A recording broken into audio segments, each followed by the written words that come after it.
إن الحمد لله نحمده ونستعينه ونستغفره ونؤمن به ونتوكل عليه ونعوذ بالله من شرور أنفسنا ومن سيئات أعمالنا من يهده الله فلا مضل له ومن يضلل فلا هادي له وأشهد أن لا إله إلا الله وحده لا شريك له وأشهد أن سيدنا ومولانا محمدا عبده ورسوله صلى الله عليه وعلى آله وصحبه وسلم تسليما كثيرا. أما بعد فقد قال الله تعالى في كتابه العزيز: أعوذ بالله من الشيطان الرجيم بسم الله الرحمن الرحيم إن الذين آمنوا وعملوا الصالحات سيجعل لهم الرحمن ودا صدق الله العظيم. அனைத்து சந்தர்ப்பத்திலும் அல்லாஹ்வை அஞ்சி பயந்து வாழுமாறு முதலாவதாக எனக்கும் அப்பால் உங்களுக்கும் தக்வாவை கொண்டு வசியத் நசீஹத் செய்து கொள்கின்றேன். அன்பின் இஸ்லாமிய சகோதரர்களே, அல்லாஹு சுப்ஹானஹு வ தஆலா அவனை நம்பிய முஃமின்களாகிய எமக்கு உலகத்திலும் மறுமையிலும் நிம்மதியையும் சந்தோஷத்தையும் வைத்திருக்கின்றான். உலகிலும் மறுமையிலும் எமக்கு இருக்கும் சந்தோஷத்தை இரண்டு கவலைகள் மூலமாக நாம் அதை இழந்து விடுகின்றோம். இரண்டு விடயங்கள் தேவையற்ற விடயங்கள். அவைகளை சிந்திப்பதன் மூலமாக எமது உலகத்திலும் மறுமையிலும் இருக்கும் சந்தோஷத்தையும் நிம்மதியையும் நாம் இழந்து விடுகின்றோம். சில காரியங்களை நாம் செய்ய நினைக்கின்றோம், சில காரியங்களை நாம் விட நினைக்கின்றோம்.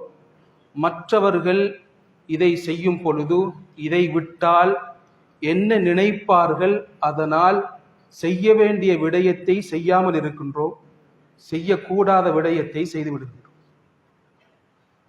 மற்றவர்கள் எம்மை பார்த்து விடுவார்கள், மற்றவர்கள் எம்மை குறை சொல்லி விடுவார்கள் என்பதனால் அல்லாஹ் கடமையாக்கிய கடமைகளை கூட சில சந்தர்ப்பங்களிலே நாம் செய்யாமல் இருக்கின்றோம். அன்புக்குரியவர்களே, கண்ணியமானவர்களே, அல்லாஹு சுப்ஹானஹு வ தஆலா குர்ஆனிலே ஒரு மனிதரை பரிசுத்தப்படுத்தி பேசியிருக்கின்றார். அவர்கள்தான் அபூபக்கர் சித்திக் ரலியல்லாஹு அவர்கள். இவர்கள் ஏராளமான ஏழை சஹாபாக்களை உரிமை விட்டார்கள். அவர்கள் உரிமை விட்ட ஒரு முக்கியமான சஹாபிதான் பிலால் இப்னு ரபாஹ் ரலியல்லாஹு அன்ஹு. இவர்களை 5 ஊக்கியாக்களை கொடுத்து உரிமை விட்டார்கள். மக்கள் பேசினார்கள், விசேஷமாக முஷ்ரிகூன்கள் பேசினார்கள், பிலாலை இப்படி போன்றவர்களை எல்லாம் இவ்வளவு விலை கொடுத்து வாங்க வேண்டுமா, உரிமை விட வேண்டுமா? ஒரு ஊக்கியாவுக்கு கேட்டிருந்தால் நாங்கள் வித்திருப்போம் என்று சொன்னார்கள். அன்புக்குரியவர்களே, கண்ணியமானவர்களே, அபூபக்கர் சித்திக் ரலியல்லாஹு அன்ஹு சொன்னார்கள், பிலாலுக்கு 100 ஊக்கியா கேட்டாலும் அதை கொடுத்தாவது நான் உரிமை விடுவேன். பிலாலை உரிமை விடுவதற்கு 100 ஊக்கியாக்கள் கேட்டாலும் அதை கொடுத்தாவது நான் அவரை உரிமை விடுவேன். நான் உரிமை விட்டது மக்களுக்காக வேண்டி கிடையாது, இப்திகாஅன் லிவஜ்ஹில்லாஹ், அல்லாஹ்வுடைய அன்புக்காக வேண்டி. அல்லாஹ் இவர்களை பற்றி குர்ஆனிலே பேசுகின்றான், வஸயுஜன்னபுஹல் அத்கா, இவர்கள் தான் அல்லாஹ்வை பயப்படக்கூடிய மிகச் சிறந்த முத்தகி, தக்வா உடையவர். அவருக்கு நரகத்தை பற்றிய பயம் இருக்கின்றது. அவர் உலகத்திலே செய்யக்கூடிய சேவைகள் அனைத்தும் மக்களுக்காக வேண்டி கிடையாது, எதையும் மக்களுடைய சந்தோஷத்தை பெற்றுக் கொள்வதற்காக வேண்டி செய்யவில்லை. இல்ல இப்திகாஅ வஜ்ஹி ரப்பிஹில் அலா, உயர்ந்த ரப்பாகிய அல்லாஹ்வுடைய பொருத்தத்தை நாடித்தான் அவர் செய்திருக்கின்றார் என்று அல்லாஹு தஆலா அபூபக்கர் சித்திக் ரலியல்லாஹு அவர்களை பற்றி புகழ்ந்து அல் குர்ஆனிலே பேசி காட்டியிருக்கின்றார். அன்புக்குரியவர்களே, கண்ணியமானவர்களே, உலகத்துடைய காரியமாக இருக்கலாம், ஆகிரத்துடைய காரியமாக இருக்கலாம், அதற்கென்று ஒரு நோக்கம் இருக்கின்றது. அந்த நோக்கத்தை புரிந்து அதற்கேற்றவாறு செய்ய வேண்டிய சந்தர்ப்பத்திலே நாம் செய்ய தவறிவிட்டால் நிச்சயம் நஷ்டத்தை என்றோ ஒரு நாள் நாம் அடைந்தே தீர வேண்டும். அன்புக்குரியவர்களே, கண்ணியமானவர்களே, சில சந்தர்ப்பங்களிலே நண்பர்களை திருப்திப்படுத்துவதற்காக வேண்டி, நண்பர்கள் எம்மை கேலி செய்வார்கள் என்பதற்காக வேண்டி நாம் தொழுகையை கூட விட்டு விடுகின்றோம், அல்லாஹ்வுடைய கடமைகளை கூட வீணாக்கி விடுகின்றோம். சில சந்தர்ப்பங்களிலே பாவங்கள் செய்யும் பொழுது நண்பர்கள் எம்மை அழைக்கின்றார்கள், பாவம் என்று தெரியும், குடிக்கக்கூடாது, மதுபானம் குடிக்கக்கூடாது, மோசமான உறவிலே ஈடுபடக்கூடாது என்று தெரியும்.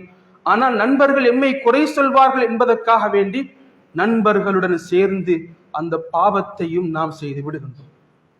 சில சந்தர்ப்பங்களிலே மனிதர்களை திருப்திப்படுத்துவதற்காக வேண்டி நண்பர்களை திருப்திப்படுத்துவதற்காக வேண்டி, அல்லாஹ் அவனை நெருங்குவதற்காக வேண்டி தந்த பேரண்ட்ஸ் என்ற உறவை கூட நோவித்து விடுகின்றோம். நபி ஸல்லல்லாஹு அலைஹி வஸல்லம் கியாமத்துடைய அடையாளங்கள் ஒன்றை சொன்னார்கள். ஒரு மனிதன் தனது நண்பனை திருப்திப்படுத்துவதற்காக வேண்டி, ஃப்ரெண்ட்ஸை ஹாப்பி பண்ணுவதற்காக வேண்டி தனது பேரண்ட்ஸை கஷ்டப்படுத்துவார், பேரண்ட்ஸை நோவினை செய்வார். இது கியாமத்துடைய அடையாளம் என்று ஸல்லல்லாஹு அலைஹி வஸல்லம் சொன்னார்கள். அத்துடன் சேர்த்து ஸல்லல்லாஹு அலைஹி வஸல்லம் சொன்னார்கள், தனது மனைவியை திருப்திப்படுத்துவதற்காக வேண்டி, மனைவியின் சந்தோஷத்தை பூர்த்தியாக கொடுப்பதற்காக வேண்டி மனைவி சொல்வதையெல்லாம் செய்து பேரண்ட்ஸையும் கஷ்டப்படுத்த தயாராக இருப்பார். அன்புக்குரியவர்களே, கண்ணியமானவர்களே, உலகத்திலே அல்லாஹ் தந்த உயர்ந்த ஒரு உறவு பெற்றோர் என்ற உறவு. அந்த உறவை யாருக்காக வேண்டியும் நாம் முடித்து விடக்கூடாது. அந்த உறவின் மூலமாக கிடைக்கக்கூடிய சொர்க்கத்தை யாரையும் திருப்திப்படுத்தி நாம் இழந்து விடக்கூடாது. அன்புக்குரியவர்களே, கண்ணியமானவர்களே, ஸல்லல்லாஹு அலைஹி வஸல்லம் அவர்களிடத்தில் ஒரு மனிதர் வந்தார். வந்து சொன்னார், யா ரசூலல்லாஹ், நான் உங்களிடத்தில் ஹிஜ்ரத் செய்து வந்திருக்கின்றேன், மதீனாவுக்கு வந்திருக்கின்றேன். ஆனால் மக்காவை விட்டு நான் பிரிந்து வரும் பொழுது எனது பெற்றோர் அழுது கொண்டிருந்தார்கள் என்று சொன்னார். நபி ஸல்லல்லாஹு அலைஹி வஸல்லம் சொன்னார்கள், உனது பேரண்ட்ஸை எப்படி அழும் நிலைமையிலே மக்காவிலே விட்டு வந்தாயோ, மீண்டும் மக்காவுக்கு சென்று அவர்களை சிரிக்க வைத்து விட்டு வா. சுப்ஹானல்லாஹ். இது பெரிய ஒரு அமல், ஹிஜ்ரத். ஹிஜ்ரத்துடைய சந்தர்ப்பத்திலே ஸல்லல்லாஹு அலைஹி வஸல்லம் சொன்னது, உனது பேரண்ட்ஸை நீ கஷ்டப்படுத்தி விட்டு ஹிஜ்ரத் செய்ய வேண்டிய அவசியம் கிடையாது. நீ பேரண்ட்ஸை அழ வைத்தது போன்று மீண்டும் மக்காவுக்கு சென்று அவர்களை சிரிக்க வைத்து விட்டு வா என்று நபி ஸல்லல்லாஹு அலைஹி வஸல்லம் அவர்கள் சொல்லி காட்டினார்கள். அன்புக்குரியவர்களே, கண்ணியமானவர்களே, வாழ்க்கையிலே அல்லாஹ் எமக்கென்று தந்த பாக்கியங்கள் அதற்கு ஒரு அளவு இருக்கின்றது. அது பணமாக இருக்கலாம், அறிவாக இருக்கலாம். அந்த அளவுடன் அதை விளங்கி அதை திருப்தி கண்டு நாம் வாழுவது, சந்தோஷத்தை நாம் அடைந்து கொள்வதற்கு முக்கியமான வழியாக இருக்கின்றது. யாரையும் திருப்திப்படுத்துவதற்காக வேண்டி எனக்கு தந்த பணத்தை விட்டுவிட்டு, பொருளாதாரத்தை விட்டுவிட்டு மேலதிகமாக நான் சிறந்த ஒரு செல்வந்தன் என்று காட்டுவதற்காக வேண்டி நான் எதையும் வாங்க வேண்டிய, காட்ட வேண்டிய அவசியம் கிடையாது. அன்புக்குரியவர்களே, கண்ணியமானவர்களே, திருமணம் செய்ய போகின்றோம். அல்லாஹ் திருமணம் செய்வதற்கு ஒரு வரையறையை வைத்திருக்கின்றார். யார் திருமணம் செய்ய வேண்டும், திருமணம் முடிப்பதற்கு ஆற்றல் வசதி யாருக்கு இருக்கின்றதோ அப்படிப்பட்டவர்கள் திருமணம் செய்ய வேண்டும். எமது வலிமாவை எப்படி அமைத்துக் கொள்ள வேண்டும், ஸல்லல்லாஹு அலைஹி வஸல்லம் சொன்னார்கள், செலவில் குறைந்தது என்று ஸல்லல்லாஹு அலைஹி வஸல்லம் சொன்னார்கள். மக்கள் குறை சொல்வார்களே, மக்கள் இப்படியெல்லாம் கொடுக்காவிட்டால் எம்மை பார்த்து பல விடயங்களை பேசுவார்களே என்பதற்காக வேண்டி ஆடம்பரமாக எமது வலிமாக்களை செய்ய வேண்டிய அவசியம் கிடையாது. மார்க்கம் காட்டி இருக்கின்றது, மார்க்கம் சொல்லி இருக்கின்றது, நீங்கள் இலகுவான முறையிலே உங்களது திருமணத்தை, வலிமாக்களை அமைத்துக் கொள்ளுங்கள் என்று சொல்கின்றது. அதற்கேற்றவாறு நாம் வாழ கடமைப்பட்டிருக்கின்றோம்.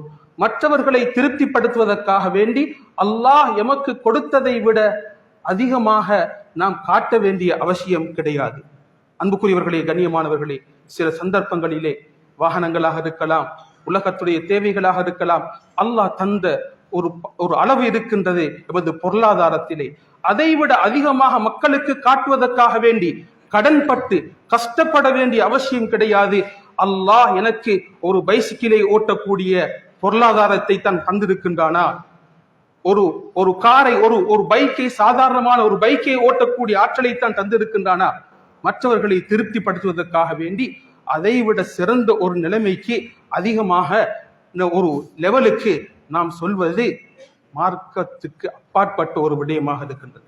அன்புக்குரியவர்களே, கண்ணியமானவர்களே, உமர் ரலியல்லாஹு அன்ஹு அவர்கள் பைத்துல் மக்திஸை வெற்றி கொள்வதற்காக வேண்டி வருகின்றார்கள். வரும் பொழுது சாதாரணமான தோட்டத்திலே வருகின்றார்கள்.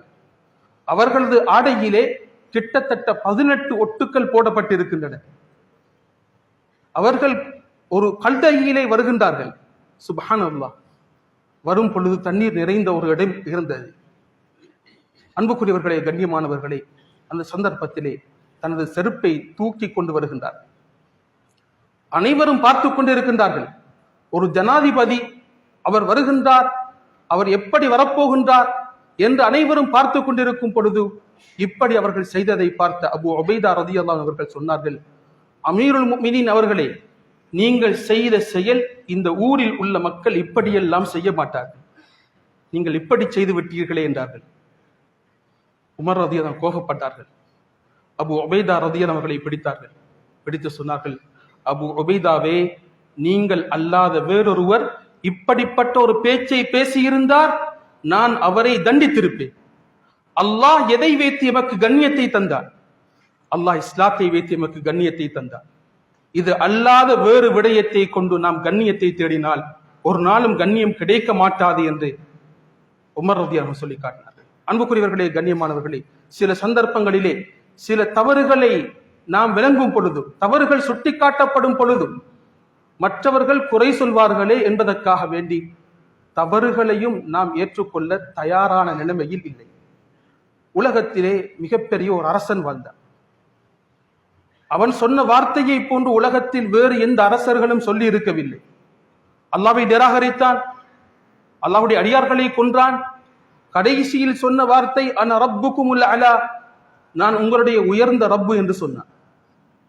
அன்புக்குரியவர்களே, கண்ணியமானவர்களே, அவனுக்கு விளங்கியது நான் சொன்னது பிழை, நான் இருக்கும் மார்க்கம் பிழையானது. அவனுக்கு உறுதுணையாக இருந்த, அடிப்படையாக இருந்த சூனியக்காரர்களை ஈமான் கொண்டு விட்டார்கள். அவர்களே ஈமான் கொண்டு விட்டார்கள். சொன்னார்கள், நாங்கள் அல்லாஹ்வை ஈமான் கொண்டு விட்டோம், அல்லாஹ் எம்மை மன்னிக்க வேண்டும். அன்புக்குரியவர்களே, கண்ணியமானவர்களே, ஃபிரௌனுக்கு விளங்கிவிட்டது நான் இருக்கும் மார்க்கம் பிழையானது, மூசா கொண்டு வந்த மார்க்கம் தான் சரியானது என்று விளங்கிவிட்டது. ஆனால் அவனுக்கு இருந்த பிரச்சனை ஈகோ என்ற பிரச்சனை. நான் உங்களுக்கு அனுமதி தருவதற்கு முன்னால் நீங்கள் ஈமான் கொண்டு விட்டீர்களா? ஆமன்தும் லஹு கப்ல அன் ஆதன லகும், நான் உங்களுக்கு அனுமதி தருவதற்கு முன்னால் நீங்கள் ஈமான் கொண்டு விட்டீர்களா? அன்புக்குரியவர்களே, கண்ணியமானவர்களே, இப்படி இந்த பிரச்சனையிலே, இந்த நோயிலே யார் இருக்கின்றார்களோ அவர்களுக்கு முடிவு இருக்கின்றது. அந்த முடிவு மௌத்துடைய சந்தர்ப்பத்திலே ஃபிரௌனுக்கு ஏற்பட்டது போன்றுதான் ஏற்படும். ஃபிரௌனுக்கு கடைசி நேரத்திலே அதை ஏற்றுக்கொண்டார். சொன்னான், ஆமன்த் அன்னஹு லா இலாஹ இல்லல்லதி ஆமனத் பிஹி பனு இஸ்ராயீல வ அன மினல் முஸ்லிமீன். பனு இஸ்ராயீல்கள் ஈமான் கொண்ட ரப்பை நான் ஈமான் கொண்டு விட்டேன், நான் முஸ்லிம்களில் ஒருவனாக மாறிவிட்டேன் என்று கடைசி நேரத்திலே தண்ணீரிலே மூழ்கடிக்கப்படும் பொழுது சொன்னார். அல்லாஹு தஆலா கேட்டான், அல் ஆன வகத் அஸைத கப்லு வ குன்த மினல் முஃப்ஸிதீன். இவ்வளவு காலமும் குழப்பங்களை செய்துவிட்டு, செய்ய வேண்டிய பாவங்களை எல்லாம் செய்துவிட்டு இப்பொழுதா திறந்த வேண்டிய நேரம் வந்தது. இப்பொழுது செய்யக்கூடிய தௌபாவை அல்லாஹ் ஏற்றுக்கொள்ள மாட்டான். அல்லாஹ் தௌபாவை ஏற்றுக்கொள்வான் மாலம் யுகர்கிர், தொண்டை குலுக்கி ஒரு மனிதனுடைய ரூஹ் வராத வரைக்கும் அல்லாஹு தஆலா தௌபாவை ஏற்றுக்கொள்வான் என்று ஸல்லல்லாஹு அலைஹி வஸல்லம் அவர்கள் ஹதீஸிலே சொல்லி காட்டினார்கள். அன்புக்குரியவர்களே, கண்ணியமானவர்களே, எப்பொழுதும் எமது வாழ்க்கையை ரப்புல் ஆலமீனாகிய அல்லாஹுக்காக வேண்டி என்று அமைத்துக் கொண்டால் நிச்சயம் வாழ்க்கையிலே அல்லாஹ் சந்தோஷத்தை தருவான். மக்களுடைய அன்பையும் காலடிக்கு அல்லாஹு தஆலா தேடி தருவான். முஆவியா ரலியல்லாஹு அன்ஹு அவர்கள் ஆயிஷா ரலியல்லாஹு அன்ஹா அவர்களிடம் சொன்னார்கள், ஆயிஷாவே, எனக்கு ஒரு புத்திமதி சொல்லித்தாருங்கள், சுருக்கமாக சொல்லித்தாருங்கள். ஆயிஷா ரலியல்லாஹு அன்ஹா நபி ஸல்லல்லாஹு அலைஹி வஸல்லம் அவருடைய ஹதீஸை சொன்னார்கள், உங்களுக்கு ஒரு விடயம் வருகின்றது, அதில் மக்களுடைய திருப்தியும் இருக்கின்றது, அல்லாஹ்வுடைய அன்பும் இருக்கின்றது. நீங்கள் மக்களுடைய திருப்தியை பார்க்காமல், மக்களுடைய சந்தோஷத்தை பார்க்காமல் அல்லாஹ்வை திருப்திப்படுத்தினால் அல்லாஹ் உங்களை சந்தோஷப்படுத்துவான், அல்லாஹ்வுடைய அன்பு கிடைக்கும், மக்களுடைய உள்ளங்களிலும் உங்களது அன்பை போடுவான். நீங்கள் அல்லாஹ்வை கோபப்படுத்தி கொண்டு மக்களை திருப்திப்படுத்த ஆரம்பித்தால் மக்கள் இப்பொழுது உங்களை திருப்தி கண்டாலும் அவர்களுடைய உள்ளங்களிலே அல்லாஹ் உங்களை பற்றிய வெறுப்பை போடுவான், அல்லாஹும் உங்களை கோபிப்பான் என்று ஆயிஷா ரலியல்லாஹு அன்ஹா நபி ஸல்லல்லாஹு அலைஹி வஸல்லம் உடைய ஹதீஸை சொல்லி காட்டினார்கள். இரண்டாவது கவலை, அன்புக்குரியவர்களே, கண்ணியமானவர்களே, எமது உள்ளங்களிலே இருப்பது, நாம் நினைத்தது போன்று நடப்பதில்லையே, நாம் நினைத்தது போன்று நடப்பதில்லையே. நான் சில விடயங்களை எதிர்பார்க்கின்றேன், அது என் விடயத்திலே, என் பிள்ளைகளின் விடயத்திலே, என்னை சூழ உள்ளவர்களுடைய விடயத்திலே நான் நினைத்தது போன்று நடப்பதில்லையே என்ற கவலை. அன்புக்குரியவர்களே, கண்ணியமானவர்களே, எமது கடமை முயற்சிப்பது, எமது கடமை முயற்சிப்பது. அதன் ரிசல்ட்டை உண்டாக்குபவன் அல்லாஹ். சில சந்தர்ப்பங்களிலே நாம் செய்த முயற்சியை விட சிறந்ததும் கிடைக்கும், அல்லது எதிர்பார்த்ததை விட சிறந்தது கிடைக்காமல் போகும், அதற்கு மாற்றமானதும் நடக்கும். அல்லாஹு சுப்ஹானஹு வ தஆலா அல் குர்ஆனிலே சொல்கின்றான், நீங்கள் ஒரு விடயத்தை நேசிப்பீர்கள், அதில் உங்களுக்கு ஆபத்து இருக்கும். நீங்கள் ஒன்றை வெறுப்பீர்கள், அதில் உங்களுக்கு நலவுகள் இருக்கும். வல்லாஹு யஅலம் வ அன்தும் லா தஅலமூன்.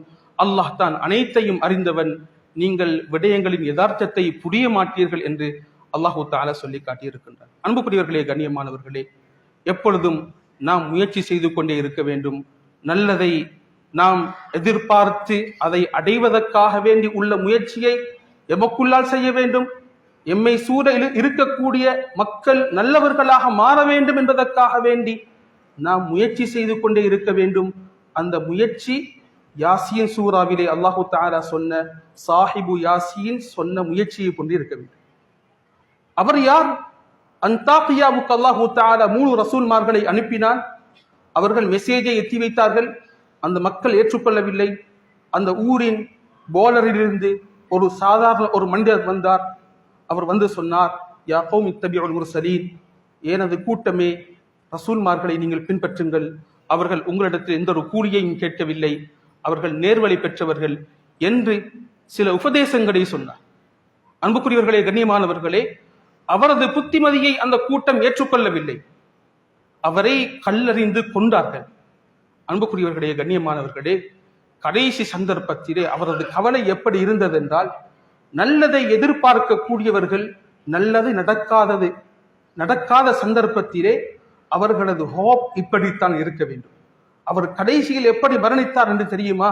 கால யா லைத கௌமி யஅலமூன், நான் சொல்லும் பொழுது மக்கள் என்னை புரிந்து கொள்ளவில்லை, நான் சொல்வதை ஏற்றுக்கொள்ளவில்லை.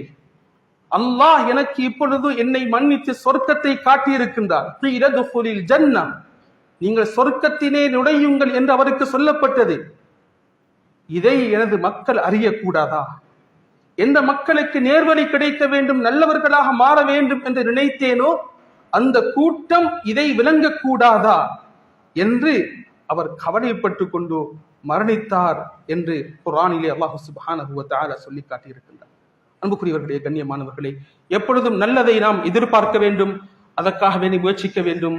சில சந்தர்ப்பங்களிலே அது நடக்கும், நடக்காமல் போகும்.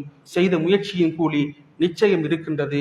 எனவே வாழ்க்கையிலே நாம் கவலைப்படுவது ஆகிரத்தை பற்றிய சிந்தனை இருக்க வேண்டும். யாரும் எதையும் நினைத்து விட்டு போகட்டும். அன்புக்குரியவர்களே, கண்ணியமானவர்களே, அல்லாஹ் இதை விரும்புகின்றானா, அதற்கு பின்னால் வேறொரு ஆப்ஷன் எனக்கு கிடையாது. அல்லாஹுடைய மார்க்கத்துடைய கட்டளை வந்து விட்டதா, சமிஅனா வ அதானா, நான் கேட்டேன், வழிபட்டு விட்டேன். அதில் ஃப்ரெண்ட்ஸ்மாரையும் பார்க்க மாட்டேன், நான் பேரண்ட்ஸையும் பார்க்க மாட்டேன், அதில் வேறு யாரையும் பார்க்க மாட்டேன். அல்லாஹுடைய மார்க்கம் தான் எனக்கு முதலாவது ஆப்ஷன். அன்புக்குரியவர்களே, கண்ணியமானவர்களே, நல்லதை செய்ய போகின்றோமா, சில சந்தர்ப்பங்களிலே அந்த நல்ல காரியம் நடக்காமல் போகும். ஆனால் ஹோப்பை நாம் இழந்து விடக்கூடாது. நிச்சயம் அல்லாஹ் நான் எதிர்பார்த்ததை விட சிறந்ததை தருவான் என்ற முயற்சியை கடைசி மூச்சு வரைக்கும் நாம் செய்து கொண்டே இருக்க வேண்டும். அதை நடத்தாட்டக்கூடியவன் அல்லாஹ் ஒருவனாக இருக்கின்றார். நபி ஸல்லல்லாஹு அலைஹி வஸல்லம் அவர்கள் முழு உம்மத்தும் ஹிதாயத் கிடைக்க வேண்டும் என்று ஆசைப்பட்டார்கள். فَلَعَلَّكَ بَاخِعٌ نَفْسَكَ عَلَى آثَارِهِمْ إِن لَّمْ يُؤْمِنُوا بِهَذَا الْحَدِيثِ أَسَفًا. நபியே, இந்த மக்கள் ஈமான் கொள்ளவில்லை என்ற காரணத்தினால் உங்களை நீங்கள் அழித்துக் கொள்ளப் போகின்றீர்களா? நபியுடைய ஆசை இருந்தது, எனது மெசேஜை அனைவருமே ஏற்றுக்கொள்ள வேண்டும் என்ற ஆசைதான் இருந்தது. ஆனால் நபி ஸல்லல்லாஹு அலைஹி வஸல்லம் அவர்களுக்கு முன்னால் பெரும் தலைவர்கள் நபியுடைய மெசேஜை ஏற்றுக்கொள்ளவில்லை. அன்புக்குரியவர்களே, கண்ணியமானவர்களே, அல்லாஹ் தஆலா சொல்கின்றான், நபியே, ஒரு கூட்டத்துக்கு நீங்கள் எந்த ஒரு விடயத்தையும் உங்களால் கொடுக்க முடியாது. உங்களது வேலை எத்தி வைப்பது மாத்திரம்தான். பல்லிக் மா உன்ஸில இலைக மிர் ரப்பிக், அல்லாஹ் சொன்ன மெசேஜை நீங்கள் எத்தி வையுங்கள். வ இல்லம் தஃஅல் ஃபமா பல்லக்த ரிசாலத்தஹ், நீங்கள் எத்தி வைக்கவில்லை என்றிருந்தால் உங்களது ரிசாலத்தை நீங்கள் எத்தி வைக்க மாட்டீர்கள். நடத்தாட்டுவது எங்களது வேலை, பலாக் தான் உங்களது வேலை, நடத்தாட்டுவது எங்களது வேலை என்று அல்லாஹ் சுப்ஹானஹு வ தஆலா சொல்லி காட்டியிருக்கின்றான். அன்புக்குரியவர்களே, கண்ணியமானவர்களே, வாழ்க்கையிலே எப்பொழுதும் அல்லாஹ்வை திருப்திப்படுத்துவதற்காக வேண்டி வாழுவோம். அல்லாஹ் சுப்ஹானஹு வ தஆலா அவனது அன்பை பெற்றுக்கொண்ட கூட்டத்திலே எம் அனைவரையும் ஆக்கியருள்வானாக. வாஹிரு தஅவானா அல்ஹம்துலில்லாஹி ரப்பில் ஆலமீன். அல்ஹம்துலில்லாஹி ரப்பில் ஆலமீன். வஸ்ஸலாத்து வஸ்ஸலாமு அலா சய்யிதினா முஹம்மதின் வ அலா ஆலிஹி وصحبه أجمعين أما بعد فيا عباد الله أوصيكم ونفسي أولا بتقوى الله فاتقوا الله حيثما كنتم وأتبعوا السيئة الحسنة تمحها وخالق الناس بخلق حسن فقد قال الله تعالى في كتابه العزيز إن الله وملائكته يصلون على النبي يا أيها الذين آمنوا صلوا عليه وسلموا تسليما اللهم صل على سيدنا ونبينا مولانا محمد كما صليت على إبراهيم وعلى آل إبراهيم وبارك على محمد وعلى آل محمد كما باركت على إبراهيم وعلى آل إبراهيم إنك حميد مجيد فإذا قرأت القرآن فاستعذ بالله من الشيطان الرجيم أعوذ بالله من الشيطان الرجيم بسم الله الرحمن الرحيم فاصبر كما صبر أولو العزم من الرسل ولا تستعجل لهم كأنهم يوم يرون ما يوعدون لم يلبثوا إلا ساعة من نهار بلاغ فهل يهلك إلا القوم الفاسقون بارك الله لي ولكم بالقرآن العظيم ونفعني وإياكم بالآيات والذكر الحكيم أقول قولي هذا أستغفر الله لي ولكم ولسائر المسلمين والمؤمنين أجمعين واستغفروه إنه هو الغفور الرحيم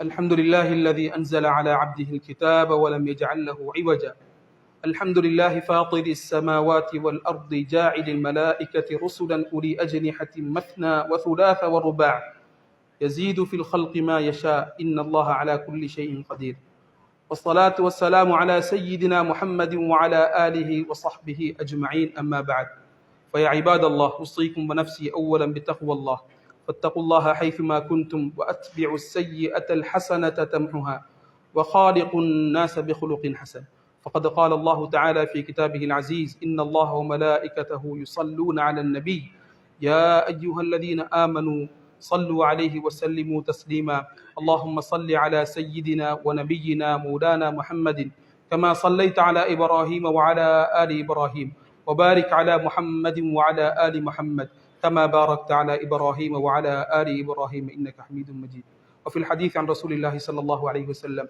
أرحم أمتي بأمتي أبو بكر الصديق وأشدهم في أمر الله عمر وأصدقهم حياء عثمان وأقضاهم علي رضي الله عنهم وسائر الصحابة رضوان الله عليهم اللهم اغفر للمؤمنين والمؤمنات والمسلمين والمسلمات اللهم أعز الإسلام والمسلمين وأذل الشرك والكفرة والمشركين فانصرنا على القوم الكافرين ربنا آتنا في الدنيا حسنة وفي الآخرة حسنة وقنا عذاب النار ربنا هب لنا من أزواجنا وذرياتنا قرة أعين واجعلنا للمتقين إماما وصلى الله على سيدنا محمد وعلى آله وصحبه وسلم والحمد لله رب العالمين إن الله يأمر بالعدل والإحسان وإيتاء ذي القربى وينهى عن الفحشاء والمنكر والبغي يعظكم لعلكم تذكرون اذكروا الله العظيم الجبار يذكركم واشكروه يزدكم ويهدكم ولذكر الله أكبر والله يعلم ما تصنعون